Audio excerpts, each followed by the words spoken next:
Chegamos a mais um vídeo de domingo e você que sempre me assiste por aqui em dias como esse sabe que no vídeo de hoje eu trago para vocês a agenda econômica completa, trazendo os preparativos e as projeções para essa semana que se inicia amanhã, segunda-feira. Então, para que você não seja pego de surpresa, acompanha comigo no vídeo de hoje, pegue um bloquinho, uma caneta e já faça as suas devidas anotações. Também aproveitaremos para comentar um pouquinho sobre novidades relacionadas à possível aprovação da SEC em relação ao ETF à vista de Bitcoin, o famoso ETF Spot em solo americano. Temos algumas atualizações sobre esse caso, temos ex-membros da SEC falando e deixando suas opiniões a respeito desse caso, e eu trago para vocês tudo isso e muito mais logo após a vinheta. Fica aí e vem comigo.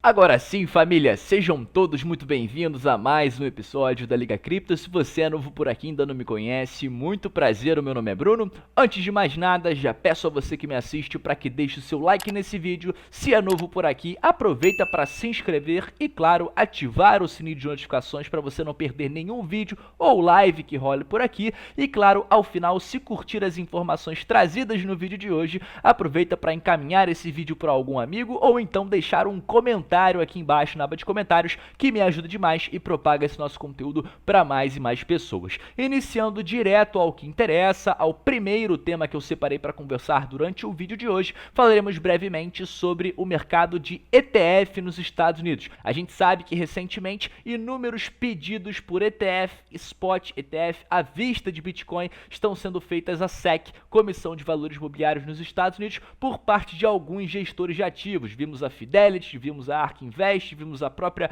BlackRock, maior gestora de ativos do mundo, fazendo pedidos recentes à SEC. E no dia 11 de agosto, recentemente, vimos mais uma vez a SEC postergando, de certa forma, deixando mais para frente a sua decisão em relação a esse ETF de Spot, dessa vez solicitado pela ARK Invest, que inclusive é um gestor de ativos que vem realizando esse pedido há algum tempo, mais precisamente desde 2021, e mais uma vez não teve seu pedido recusado, mas sim postergado para o futuro. Como todos nós sabemos, o pedido mais importante que vem sendo muito aguardado pelos mercados é o grande pedido realizado recentemente, que trouxe um sentimento de otimismo e muito bullish ao mercado cripto, feito pela BlackRock, maior gestora de ativos do mundo. Ela basicamente colocando pelo mercado seu interesse em oferecer aos seus clientes um produto de ETF em Bitcoin, é claro que traz um sentimento muito positivo. E como todos nós sabemos, a gente vem discutindo há algum tempo, a SEC tem como data limite para aprovação ou recusa, ou rejeição desse ETF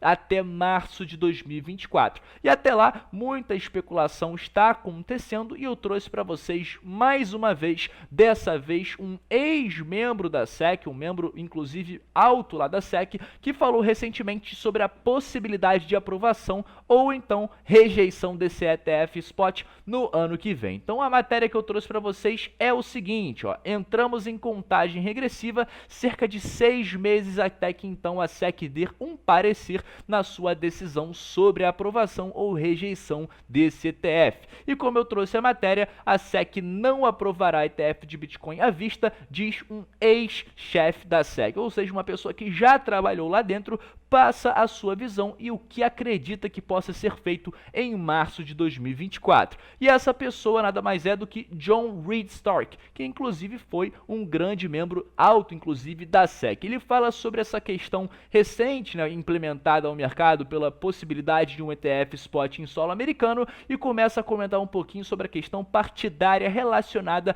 ao mercado de criptoativos, onde ele diz o seguinte: infelizmente, questões relacionadas à regulamentação de criptografia tornaram-se cada vez mais partidárias na SEC. Isso é de forma surpreendente porque quando comecei a escrever sobre criptografia em 2017, o cripto não era de todo um problema partidário. Ou seja, ele começa a comentar durante o seu tweet que a SEC hoje em dia tem uma questão partidária muito envolvida nas suas decisões. Então a repressão criptográfica por parte da SEC começou sobre o presidente da SEC nomeado nomeado pelos republicanos Jay Clayton. O presidente Clayton serviu como um crítico de criptografia feroz e implacável e possui um robusto histórico de vários anos de discurso anticripto e testemunhos do Congresso, enquanto também lidera uma ampla gama de ações de execução relacionadas à criptografia, inovadoras e pronunciamentos regulatórios agressivos. Por aqui ele continua: dada a divisão partidária que evoluiu em relação à criptografia, especialmente na SEC, a opinião dele é a seguinte: se um republicano for eleito nos Estados Unidos presidente em 2024, ou seja, para quem não sabe,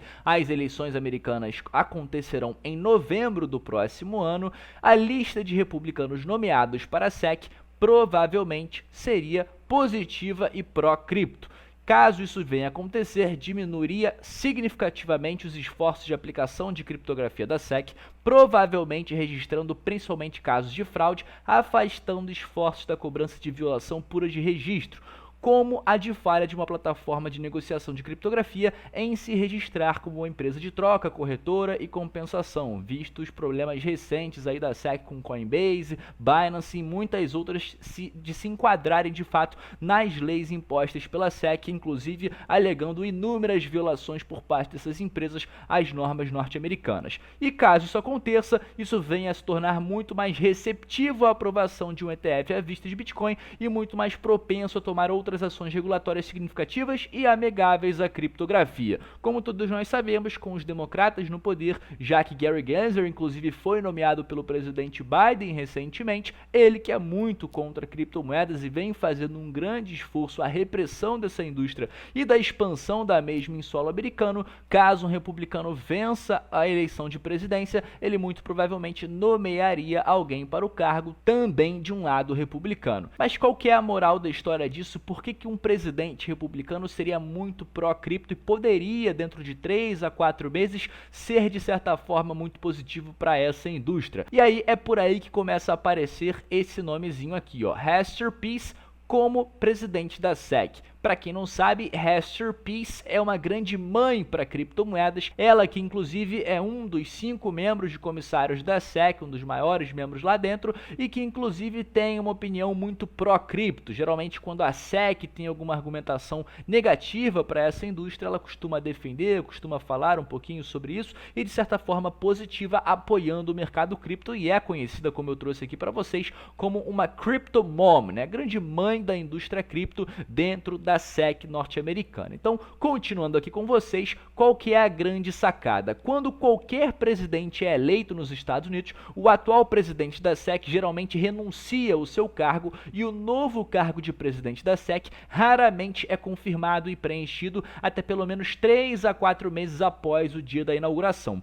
Portanto, se um republicano for eleito presidente, o presidente Gensler provavelmente renunciaria e o republicano sênior nomearia um comissário da SEC. Nesse caso, a famosa criptomãe possivelmente se tornaria um presidente da SEC interino, aumentando então as probabilidades da aprovação de um ETF spot nos Estados Unidos a partir da decisão positiva para os republicanos em 2024. E aí, é claro, partindo do princípio que a Hester Peirce é uma pessoa muito mais pró-cripto do que qualquer outra que pode ser nomeada presidente da SEC, ela então poderia facilitar o caminho da indústria cripto, aprovando então ou facilitando a aprovação futura de um eventual ETF spot oferecido em solo americano. Entrando com vocês no calendário econômico para essa semana, na segunda-feira, com reabertura dos mercados, temos um calendário muito tranquilo, muito vazio, somente movimentações expressivas na Ásia, na segunda principal potência econômica mundial, na China. Por lá teremos vendas no varejo, taxa de desemprego, produção industrial,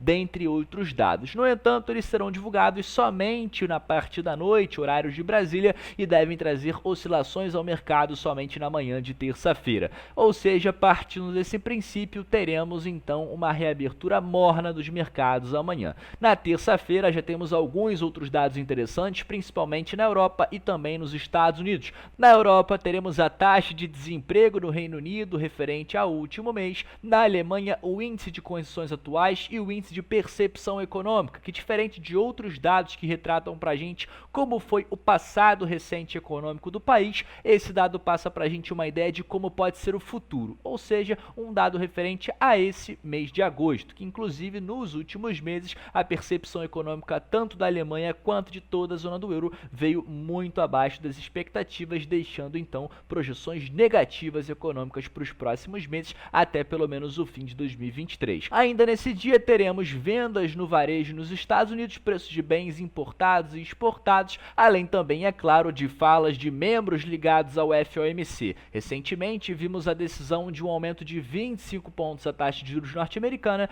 e agora, como confirmam as projeções, a gente tem a maior probabilidade de estabilização nas taxas na próxima reunião de setembro. O que de fato vai ser muito interessante saber é após a divulgação da ata referente a essa reunião, que acontecerá inclusive na quarta-feira. E por isso a quarta deve ser o dia de maior volatilidade dessa semana. Não só por isso, mas também por outros dados nos Estados Unidos e na Europa. Nos Estados Unidos teremos licenças de construção de casas novas, além também de produção industrial e aquele famoso dado divulgado todas as quartas-feiras, estoques de petróleo bruto. Já na zona do euro teremos o PIB referente ao segundo trimestre, que será divulgado de forma preliminar. O PIB, inclusive, do Reino Unido veio na semana passada muito acima das expectativas, trazendo inclusive uma divergência do que as projeções vinham afirmando. Teremos também no Reino Unido dados de IPC e IPP, trazendo informações sobre a inflação ao consumidor e a inflação ao produtor. Muito provavelmente esses dados serão levados em consideração